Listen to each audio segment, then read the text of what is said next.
Damos boas-vindas a todos que nos visitam. Todos são bem-vindos no nome de Jesus. Amém? Vamos ler então. Capítulo 1 de Efésios, versículo 1 em diante. Paulo, apóstolo de Jesus Cristo, pela vontade de Deus, aos santos que estão em Éfeso e fiéis em Jesus Cristo, e a vós, graça e paz da parte de Deus, nosso Pai, e da do Senhor Jesus Cristo. Bendito Deus e Pai de nosso Senhor Jesus Cristo, o qual nos abençoou com todas as bênçãos espirituais nos lugares celestiais em Cristo. Como também nos elegeu nele antes da fundação do mundo, para que fôssemos santos e irrepreensíveis diante dele em caridade, e nos predestinou para filhos de adoção por Jesus Cristo para si mesmo, segundo o beneplácito da sua vontade. Deus abençoe a palavra, pode vos assentar. Hoje pela manhã nós ouvimos o pastor falando sobre o batismo do Espírito Santo, nos conscientizando desse ato tão importante e necessário na vida de todo cristão, que é o batismo do Espírito Santo. É o pico mais alto da vida cristã que Deus espera de nós, é chegar a essa posição de termos o batismo. E como ouvimos, o que é o batismo? A palavra batismo já quer dizer imergir. Batizar é se submergir nas águas, fisicamente falando.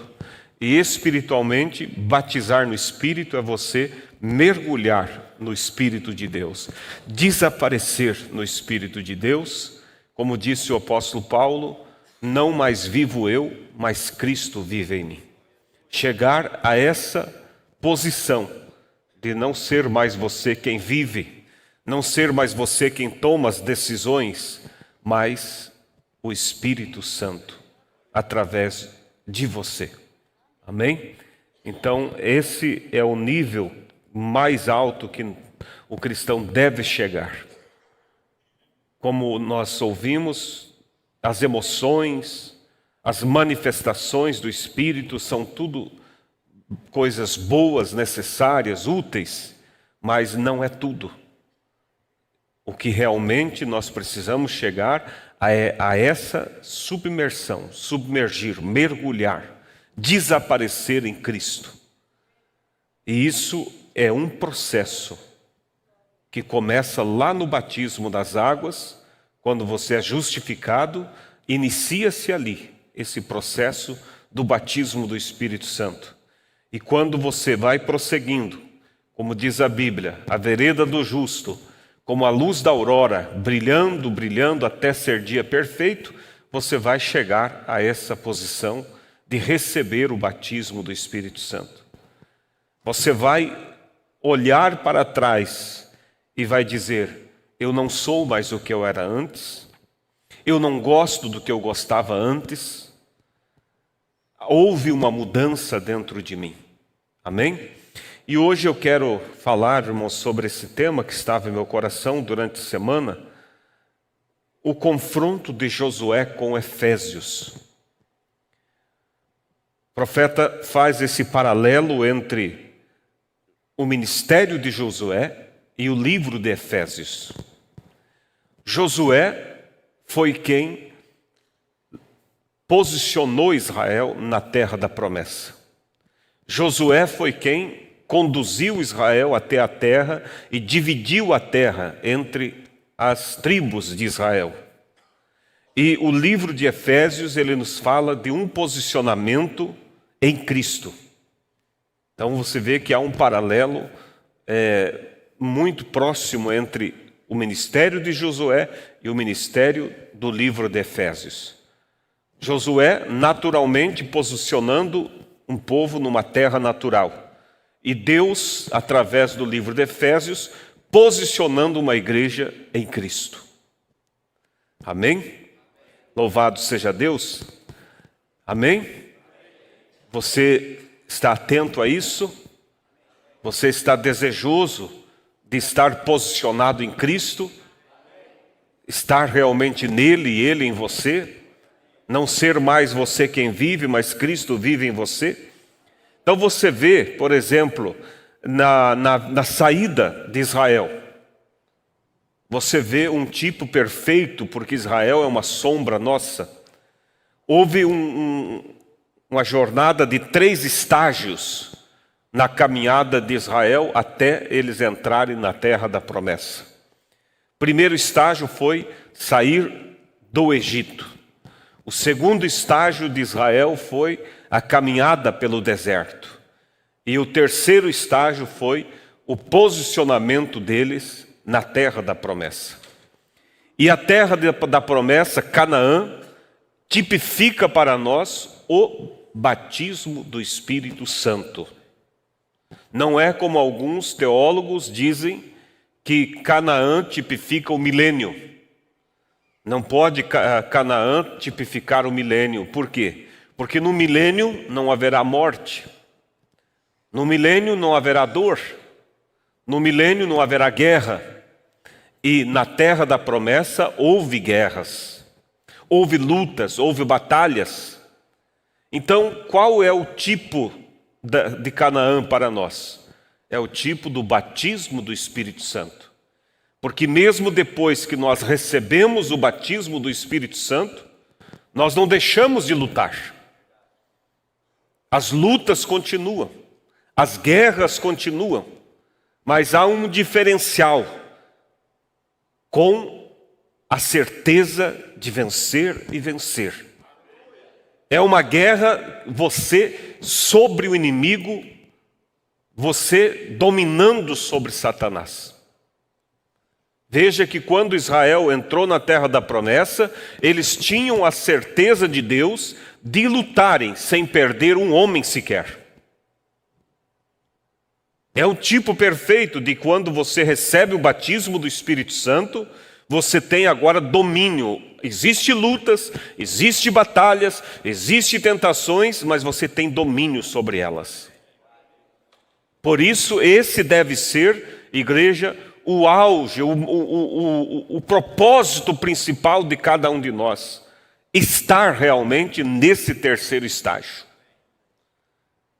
Quando nós olhamos outros tipos bíblicos, nós podemos ver, quando nós vemos o tabernáculo ali no deserto, nós vemos o templo, ele tinha os três ambientes, que era o átrio exterior, o átrio externo e o terceiro átrio, que era o lugar santíssimo, além do véu, da cortina.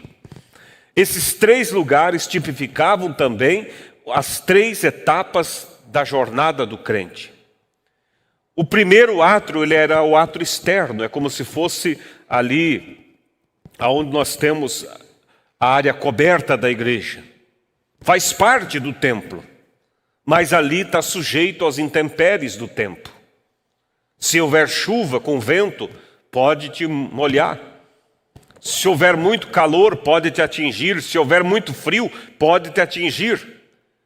Aquele lugar ali, irmãos, tipifica a primeira etapa da graça, que é a justificação pela fé.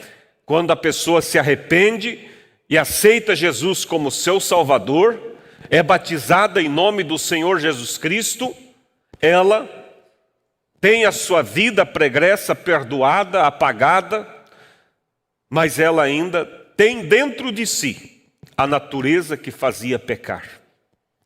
E ela está como que sujeita aos intempéries. Quando vem a pressão do inimigo, se abala. De repente vem um culto animado, se anima, está com tudo. Amanhã já está, às vezes, quase desistindo.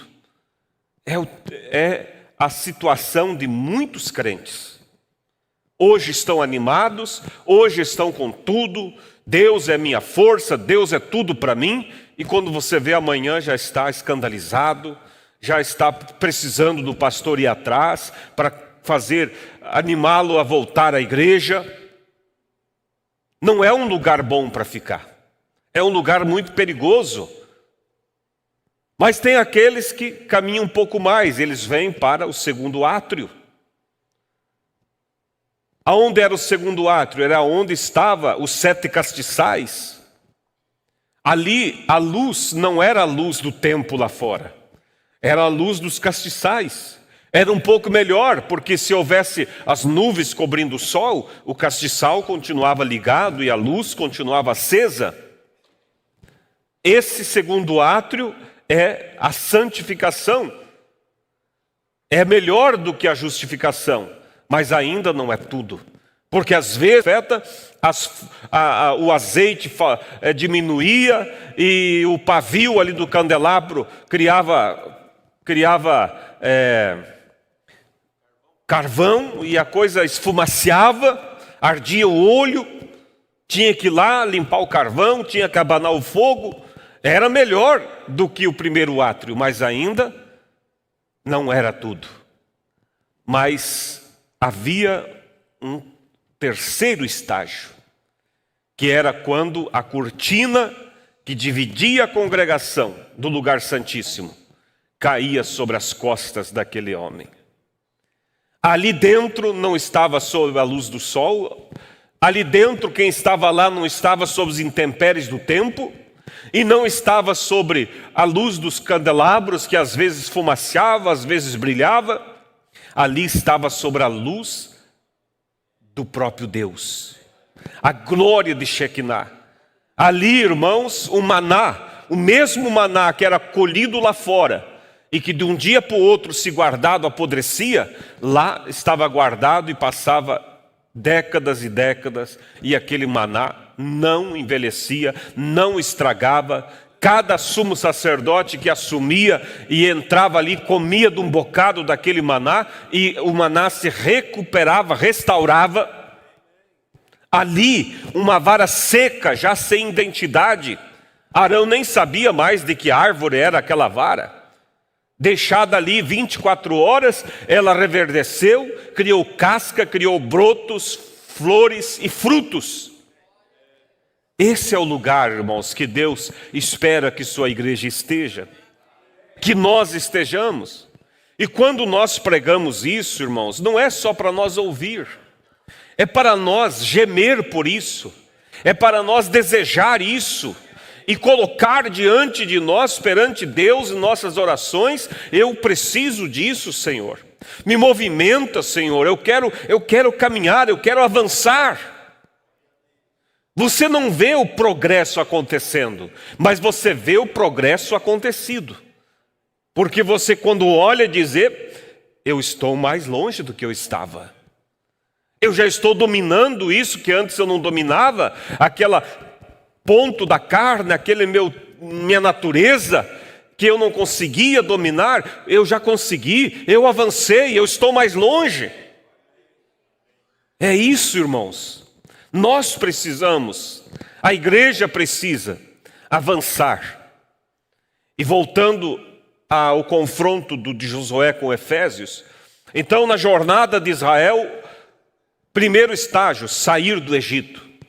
Segundo estágio, a caminhada pelo deserto, sob a luz de Deus que iluminava a noite e a coluna e a nuvem que protegia eles durante o dia. E eles ali iam sendo santificados. Os impuros iam morrendo, os murmuradores iam caindo, e Deus ia purificando um povo para entrar na terra da promessa. Assim também, irmãos, nesse período da santificação, Deus vai fazendo a obra e vai derrubando os valentes dentro de nós, vai derrubando a natureza murmuradora de dentro de nós. Deus vai, irmãos, lapidando coisa por coisa, porque não é você que mata a natureza do pecado. Há pessoas que desanimam porque elas olham para aquilo que precisa ser vencido e diz: eu não sou capaz. Eu também não sou. Não é uma obra que eu faço, é Ele que faz a obra. Lembra de Nabal, o tipo da velha natureza? Abigail ficou livre de Nabal, mas não foi Abigail que matou Nabal. A Bíblia diz: Deus matou Nabal. É Deus que mata essa natureza, igreja. Mas como que Ele vai fazer isso? Quando Ele ver em nós interesse de ser livre dessa natureza que quando vê está futricando da vida de outro, quando vê está olhando com maus olhos, quando vê está se aninhando para pensamentos imundos, errados. É Deus que mata essa natureza, mas é nós que demonstramos que queremos que ela morra. Aleluia! Então, as 3 etapas da viagem de Israel. Eu vou ler aqui na mensagem Confronto de Efésios com Josué, no parágrafo 39. O profeta diz assim: você observou Josué antes deles atravessarem o Jordão? Josué disse: isso aqui é bom, irmãos. Isso aqui é bom, vamos comendo passo a passo. Você quer se santificar? Quem quer? Você quer o batismo do Espírito Santo? Mas olha o que Josué fez antes deles entrarem na terra. Porque tinha que passar o Jordão para entrar na terra. O que Josué fez? Agora, observe, Josué, antes deles atravessarem o Jordão, Josué disse: ide ao meio do campo e limpai-vos as vossas vestes, e cada um de vós se santifique. Às vezes, muitos querem entrar na terra da promessa, querem o batismo do Espírito Santo, mas não querem pagar o preço. Mas o preço Jesus pagou. Sim, Jesus pagou. Mas tem o preço que nós pagamos, que é a nossa renúncia. Renunciar o nosso eu, renunciar a nosso direito. Aleluia. Então, antes de entrarem, atravessar o Jordão para ir para a terra da promessa, houve um chamado: santificai-vos. Cada um de vós santifique, e nenhum homem se achegue à sua esposa, pois em 3 dias vereis a glória de Deus. Vem? É um processo de se aprontar para herdar a promessa. Agora, a promessa para Israel era: Deus deu a Abraão a promessa da terra da Palestina, e era para ser sua possessão para sempre, e era para eles permanecerem sempre naquela terra. Amém? 42.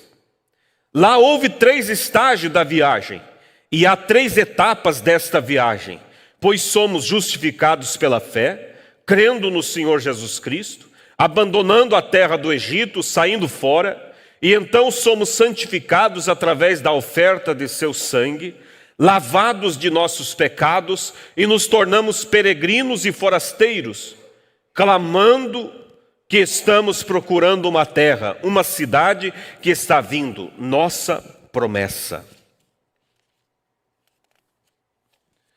O mesmo fez Israel no deserto, nenhum lugar para descansar, viajando noite após noite, seguindo a coluna de fogo, mas finalmente chegaram à terra prometida, onde eles se estabeleceram. Há um lugar de descanso, irmão. Quando Deus promete um lugar de descanso para a sua igreja, esse lugar de descanso é o batismo do Espírito Santo. É o repouso eterno, aonde você descansa de uma vez por todas. É ali aonde Deus espera que cada um de nós esteja, irmãos. Agora veja vocês que em Cades Barneia houve um lugar chamado Cades Barneia. Era fronteira, mas veja que ali eles pararam. Eles tinham já passado por justificação, saído do Egito, Eles tinham passado por santificação, a caminhada pelo deserto, e eles pararam em Cádiz Barneia. Muitos duvidaram da promessa e morreram. Há muitos irmãos que passam por justificação, passam por santificação, mas chegam no Cádiz Barneia. Dão lugar à dúvida e morrem espiritualmente, mesmo depois de terem sido santificados. Nós precisamos, irmãos, realmente pedir a Deus em nossas orações: não permita que haja descrença em mim. Não permita, Senhor, que eu venha a duvidar das tuas promessas. Se nós olharmos para nós mesmos, nós desanimamos. Mas você tem que olhar para a promessa. Tem que saber que o chamado é de Deus, é Ele que fará a obra na minha vida, na sua vida. Foi Ele que te chamou. Tanto querer como efetuar pertence a Ele. No parágrafo 45, o irmão Branham diz assim, sobre Cádiz Barneia: Israel ainda não tinha recebido a promessa, mas ele estava em sua viagem. E eu posso, levantando, por favor, compreendam. É aí onde vocês, nazarenos e peregrinos da santidade, e os demais caíram. Porque Israel, quando eles chegaram exatamente em Cádiz Barneia, quando os espias foram e disseram: a terra é grande, mas alguns deles voltaram e disseram: não podemos tomá-la, porque as cidades estão muradas, e assim por diante. Porém Josué e Calebe levantaram e disseram: somos mais do que capazes para tomá-la, por causa de suas afirmações documentadas que já estavam assinadas. Eles criam em duas obras da graça, justificação e santificação, e não podiam se mover mais para adiante. Irmãos, isso aqui é para nós parar um pouco aqui. Não vamos avançar sem remoer isso dentro do nosso coração. Eles tinham avançado já de justificação para santificação, mas duvidaram concernente à entrada na terra da promessa.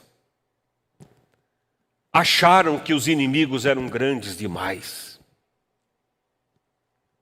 Acharam que a promessa era muito grande para eles tão pequenos. E não só duvidaram em si mesmos, como fizeram os outros duvidar. Porque esse que é o problema. A descrença de um atinge outro e atinge outro. E por essa razão, eles tiveram que retornar a andar pelo deserto, até que seus corpos tombassem nas areias quentes. Tudo por causa de uma coisa: a dúvida. Não duvide do potencial de Deus. Não é o teu potencial, é o potencial de Deus. É você olhar e dizer: não acredito que Deus me chamou para essa mensagem, para me fazer morrer no caminho. Deus não teria me tirado de onde tirou. Deus não teria feito eu nascer num lar cristão,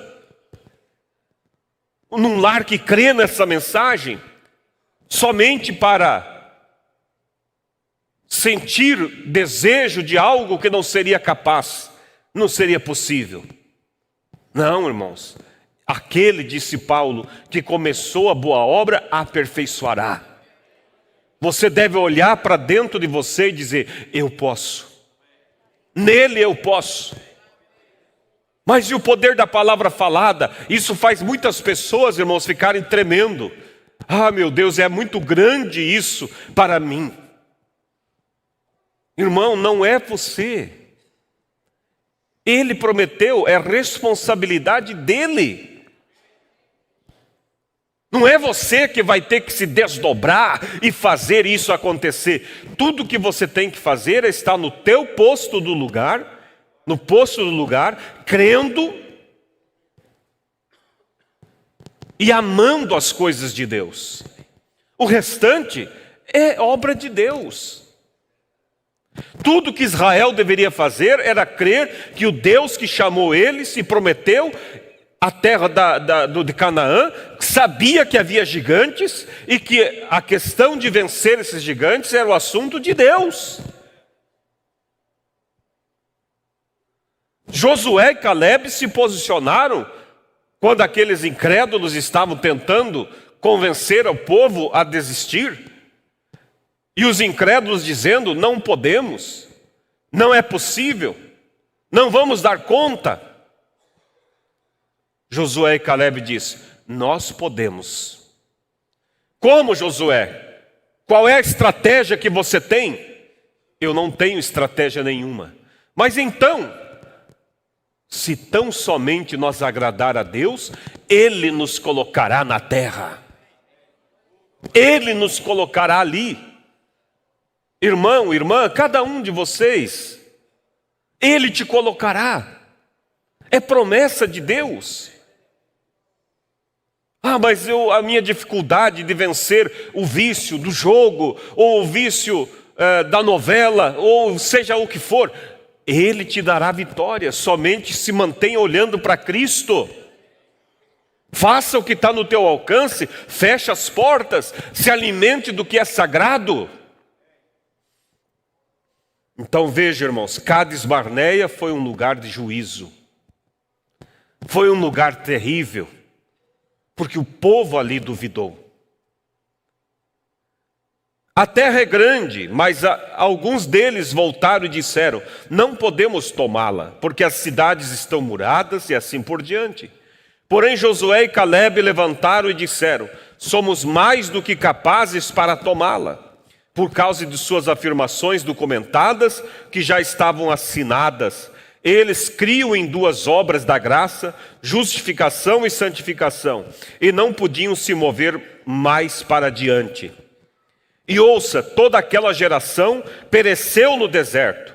Porém, 2 que chegaram à terra prometida e trouxeram evidência de que era terra boa, e somos mais do que capazes de tomá-la, porque é a promessa de Deus.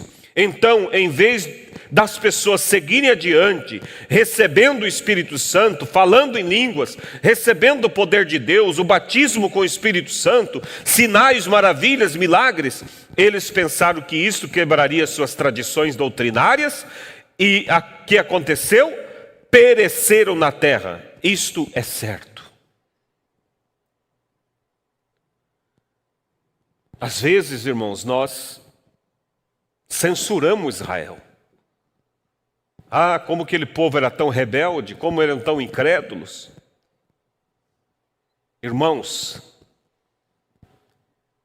eles foram mais valentes do que muitos chamados crentes hoje, porque eles não tinham o conhecimento que nós temos. Hoje nós temos uma réplica para olhar, que é Israel, e ver onde eles foram. Se você vai fazer um exercício que nunca fez, é difícil, tem que quebrar a cabeça. Mas se você está ao lado de alguém que faz aquilo, você agora consegue, seguindo os passos dele, fazer também. E você tem Israel, que vê onde eles erraram, vê onde eles acertaram. O que devemos fazer nós? Somente seguir o exemplo de quem acertou. Então nós temos muito mais condição de possuir a nossa terra da promessa, que é o batismo do Espírito Santo. Muito mais do que Israel. Mas se eu fosse israelita e visse a coluna de fogo sobre minha cabeça... Irmãos, você não tem visto a coluna de fogo em nossos dias também? Eu não vi, foi nos dias do irmão Branham. Eu vi, está fotografada. Eu vi, a mensagem que é viva é a mesma dos dias do irmão Branham. O que precisamos é coragem, fé, é eliminar a dúvida. Cades Barneia significa lugar de julgamento. Ali, em Cades Barneia, eles foram julgados. E em razão, decisão, eles deviam tomar. Mas, em razão da incredulidade, eles eram um lugar de julgamento e decisão. Houve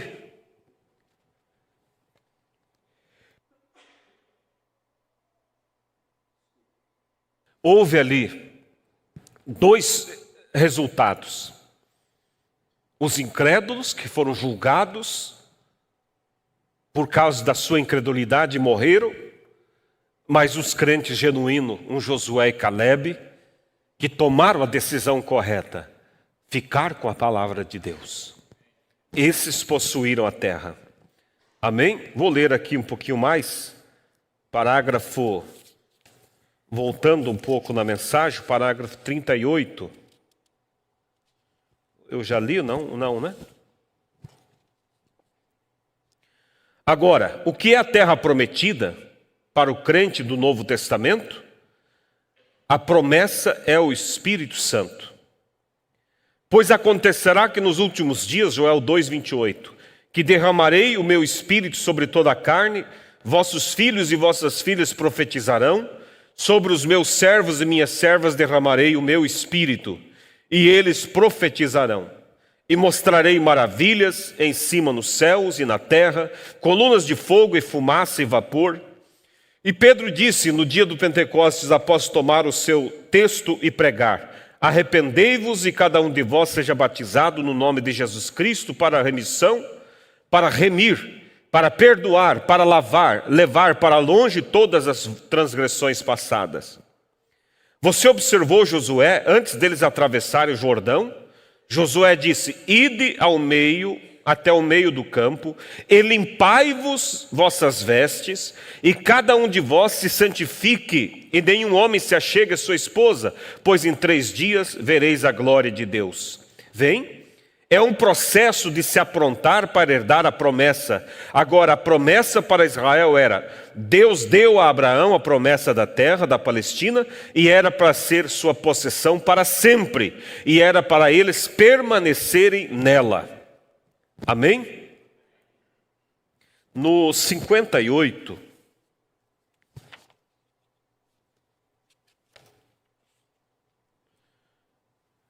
quando 58,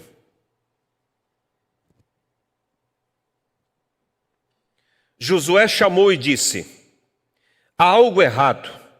Deus fez a promessa e algo está errado.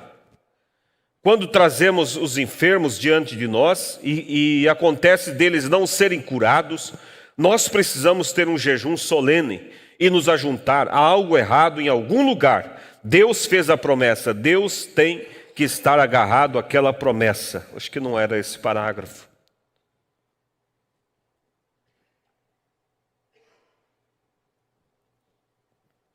Agora, veja vocês, irmãos, então em Cades Barneia houve aquele período de decisão e julgamento para aqueles que não se posicionaram pela palavra. Os irmãos estão acompanhando esse paralelo entre o que aconteceu com Israel e o que acontece hoje conosco. E aqueles que não tomaram a palavra e duvidaram, tiveram que retornar a andar pelo deserto até que fossem mortos. Mas aqueles que tomaram a decisão correta de ficar com a palavra, mesmo indo contrário à concepção mental, porque mentalmente era impossível um povo que não tinha treino de guerra, não tinha armamento de guerra, com mulheres e crianças, enfrentar exércitos treinados. Era algo impossível, totalmente impossível. Mas o crente genuíno, ele tomou sua decisão pela palavra. Ele não olhou para o que dizia os sintomas. Ele olhou para o que estava dizendo a palavra.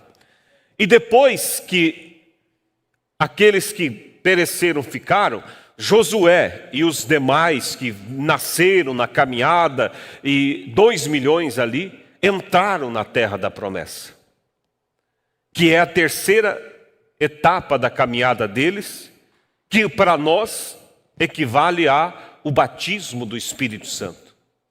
E agora, quando eles entram na terra da promessa, Josué é o tipo do Espírito Santo.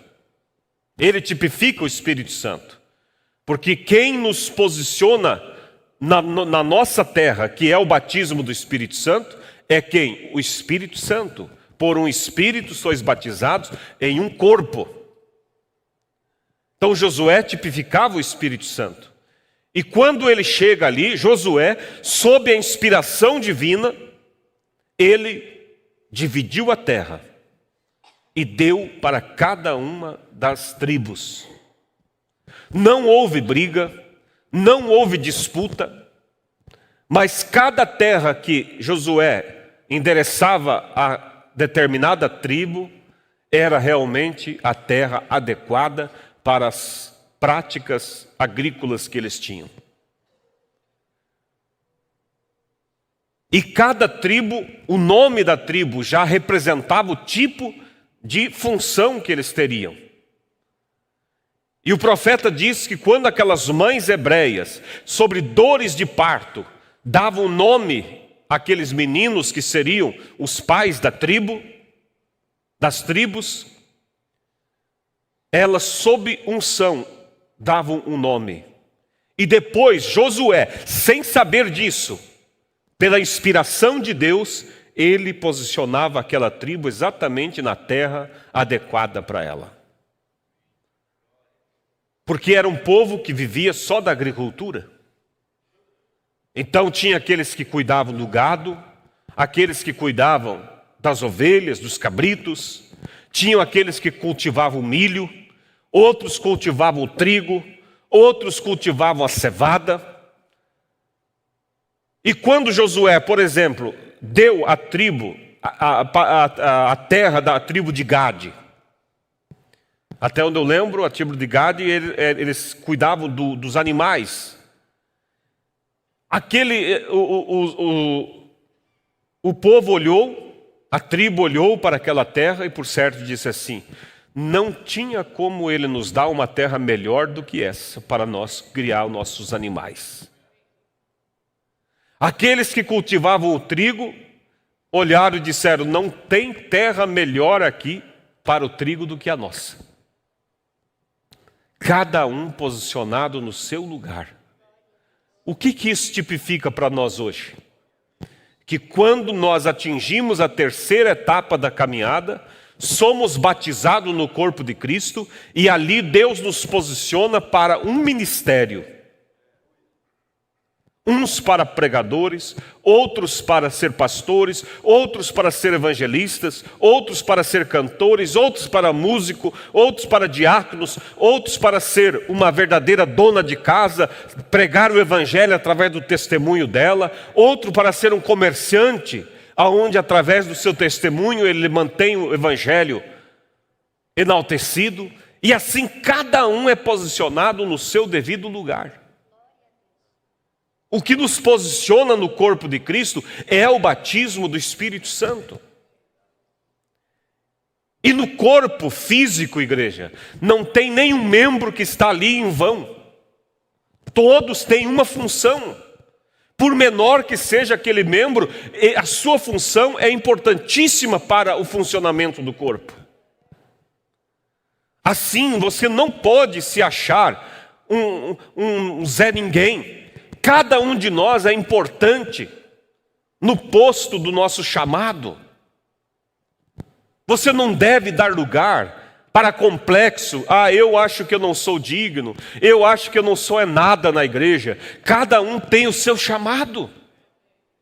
Mas eu não tenho feito nada. Você tem apoiado com seus dízimos, com suas ofertas. Você tem apoiado com suas orações. Você tem dado vitória para missionários do outro lado do mundo, contra hostes infernais, através da sua intercessão. Cada um no seu posto do dever. Como aquele sapateiro que o pastor Febrônio falou naquela quarta-feira, quando ele tratou sobre o jejum, que olhou para si mesmo, já velho, e ele com o coração queimando em fazer algo para Cristo, mas o tempo havia passado, ele não tinha mais condições para isso. O que ele fez? Dedicou todas as semanas um dia de jejum.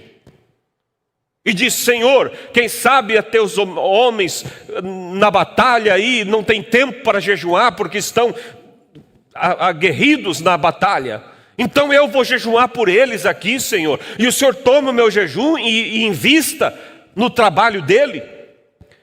E no dia que eu vou estar em jejum eu não vou comer. Então o que eu gastaria com comida eu vou guardar o dinheiro, para que quando eu encontrar o missionário eu entregue esse dinheiro para ele fazer a obra. Veja, irmãos, ninguém viu o trabalho dele, mas do outro lado, muitas almas virão para agradecê-lo. Ele estava desempenhando o seu papel no corpo de Cristo. Quando ele recebe o batismo do Espírito Santo, o sapateiro é posicionado na posição de intercessor. Quando Josué posiciona Israel na terra, ele posiciona cada tribo no seu lugar. Agora, a tribo de Gade não ia viver comendo só carne. Precisavam do trigo, precisavam do milho. O que eles faziam? Iam até a tribo de Efraim, iam até a outra tribo, chegavam até ali: olha, nós queremos um pouco de milho. E trouxemos carne para você. E o outro, com muito prazer, eu fico com a carne e lhe dou o milho. E assim Israel tinha fartura em toda a terra, porque cada um posicionado no seu lugar. Não havia briga, não havia discórdia. Eu quero, você está na terra que é minha, eu queria essa terra para mim. Não, o Espírito Santo, quando ele vem, ele posiciona ordeiramente cada um no seu lugar. Por isso, igreja, não sei se vocês estão compreendendo, por isso que nós, vira e volta, estamos falando sobre o batismo do Espírito Santo, porque isso é o essencial para nós. Por isso, o irmão Brana disse, todo culto deve se pregar, falar sobre, ele disse, preguem sobre o sinal, como se prega a cura divina. Esse é o alvo máximo, irmãos. Mas qual tem sido o teu anseio? É sobre a moda do dia? É sobre as coisas desse mundo que passam? Ou você tem um anseio pelo Espírito Santo? Eu duvido, irmãos, duvido que um que tem esse anseio fique sem recebê-lo. Porque é promessa de Deus. É promessa do Espírito Santo. E ele não falha. Então veja, irmãos, mais um pouquinho aqui.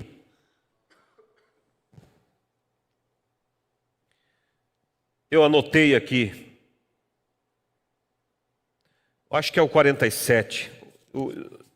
Não sei se eu não estou repetindo as leituras. 47. Veja, então Efésios aqui nos coloca como Josué em uma posição. Observe, Josué, após ter atravessado a terra e ter tomado a terra, então ele dividiu a terra. Efraim aqui, Manassés aqui, este aqui, Gade aqui, Benjamim aqui, ele dividiu a terra. E observem, isto simplesmente queima nossos corações. Cada uma daquelas mães hebreias, dando à luz aqueles filhos, elas falaram no mesmo lugar, em sua dor de parto, onde eles seriam colocados na terra prometida. É um grande estudo, se pudéssemos simplesmente estar nisto em detalhes.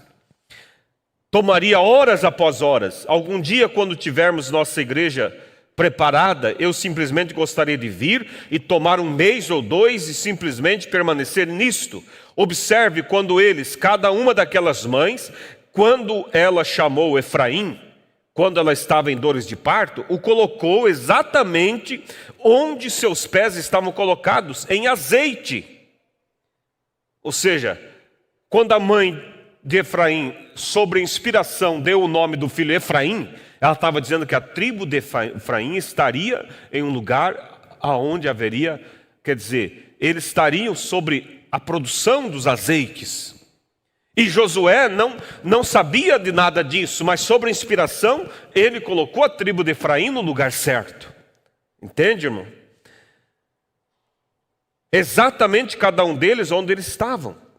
E Josué, não sabendo disto, mas através da inspiração, dirigido pelo Espírito Santo, depois de ter estado na terra prometida, deu a cada homem sua promessa, exatamente o que o Espírito Santo prometeu através de seus ensinamentos lá atrás. Amém? Louvado seja Deus.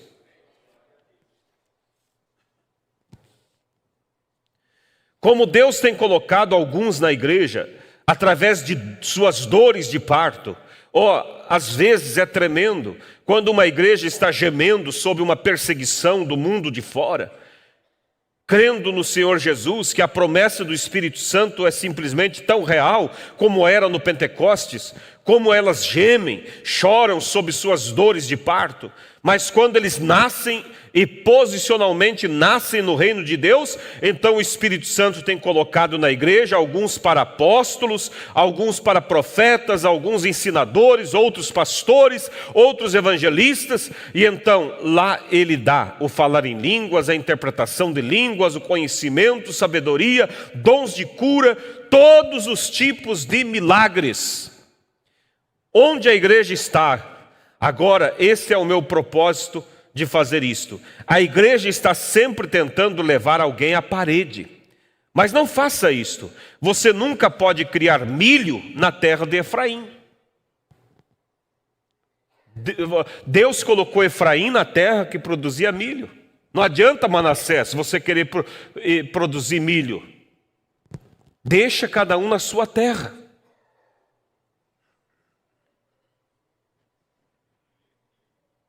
Se você estiver em Manassés, você tem que tomar o seu lugar em Cristo, tomá-lo realmente. Isso se torna fundo e rico quando chegamos aqui, como que Deus coloca um na igreja para falar em línguas. Agora, temos sido ensinado muitas vezes, todos nós temos que falar em línguas. Isso é errado, todos nós temos que fazer isso. Não temos, todos eles não fizeram coisa alguma, cada um. Ou seja, não é que todo mundo tem que fazer. Se um fala em língua, todo tem que falar. Cada um foi chamado no corpo de Cristo para desempenhar um papel. Então, você que tem desejo de ser útil na obra de Deus, primeira coisa que você deve preocupar, receba o Espírito Santo. Deus te posicionará no corpo de Cristo. Mas então, enquanto eu não tenho o Espírito Santo, eu não devo fazer? Com certeza, você vai fazendo aquilo que vai aparecendo, vai se encaminhando na tua vida. Mas o Espírito Santo te posicionará de uma vez por todas no teu chamado. No teu chamado. E às vezes os grandes chamados são os menos vistos. Aquele relógio lindo, com seus mostruário dourado, mas se não tiver lá dentro aquela engrenagemzinha tão pequenininha, que tem que pegar com a ponta de uma pinça para não perder, se não tiver, o relógio não vai mostrar a hora certa. Todos admiram o ponteiro que marca a hora. Mas o que é do ponteiro sem aquelas engrenagens, sem aquelas molinhas, aqueles parafusinhos? O que é do pastor sem aquele que intercede, sem aquele que geme pela obra? Como crerão se não há quem pregue? Como pregarão se não há quem envie? Como serão enviados? Então é necessário, irmãos, que cada um esteja no posto do seu, no seu posto, no teu chamado. Amém? Um pouquinho mais aqui. No 62, parágrafo. Agora, o livro, a igreja está acompanhando, amém? Estão compreendendo? Agora, o livro de Efésios nos coloca exatamente em Cristo, o que eles eram na Terra Santa. Nós não somos colocados na Terra Santa, mas no Espírito Santo. Agora, vamos ler uma palavra. Quão perfeita é a igreja. Paulo, um apóstolo de Jesus Cristo, pela vontade de Deus. No 65. Agora, se você deseja saber como entramos em Cristo Jesus, se você voltar em 1 Coríntios 12, lá diz: pois todos nós fomos batizados em um Espírito, formando um corpo. Como? Batizado pelo quê? O Espírito Santo, não pelo batismo da água. Vocês, pessoas da igreja de Cristo, mas por um Espírito com letra maiúscula, por um Espírito, não por um aperto de mão,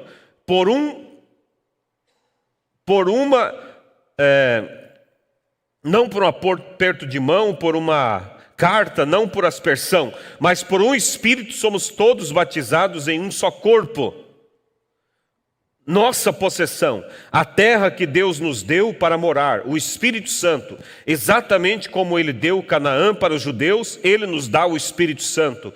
Em um Espírito somos todos batizados em um corpo. Agora, Ele está falando aos cananitas espirituais, Israel, o Israel espiritual, os quais têm possessão da terra. Não está você feliz por você ter saído do alho do Egito? Não está você feliz por estar fora do deserto?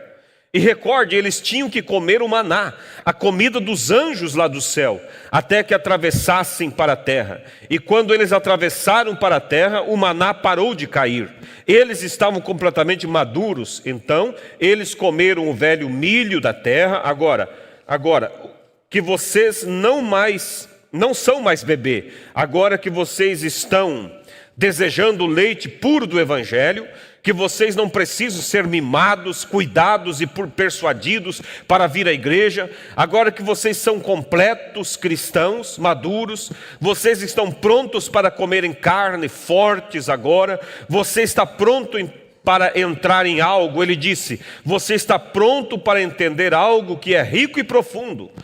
Nós entramos nisto diretamente isto foi escondido desde a fundação do mundo. Ele disse, agora vocês chegaram a isto, estou endereçando isto a vocês. Não para aqueles que acabaram de sair do Egito, não para aqueles que continuam de viagem, mas para aqueles que estão na terra prometida, que têm recebido a promessa.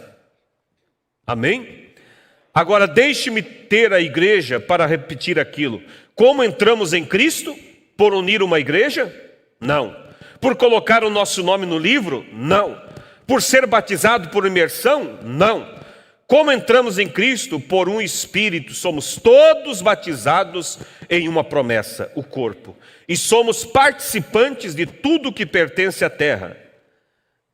Eu gosto disso. Se eu não tivesse rouco, eu poderia gritar. Quando eu chego nesta terra, ela é minha. Estou em casa agora, em Canaã. Estou sujeito a qualquer coisa que Deus queira me usar. Estou andando em terra santa, um filho do rei, todo vestido e preparado. Tenho saído do Egito, vindo até a terra prometida, aguentando os julgamentos passados pelo Jordão, até esta abençoada promessa. Como fiz isto? Por um Espírito, da mesma forma que Paulo recebeu, operou em mim da mesma maneira que o Espírito que operou nele, da mesma maneira que isso fez com você. Por um Espírito somos todos batizados, não aspergidos, somos não somente um pouco de aspersão, e sente muito bem, mas submergidos. Todos necessitam nadar dentro do Espírito Santo. Esta é a promessa. Amém? Não aspergido, como ouvimos essa manhã, com umas gotinhas da unção de Deus, mas mergulhar no Espírito. Amém? Se perder no Espírito Santo. É isso, igreja, que nós precisamos. É isso que Deus espera de cada um de nós. Mas como vamos chegar nisso se nós não desejarmos? Se nosso espírito não gemer por isso? Que Deus nos ajude, irmãos. Vamos nos colocar de pé.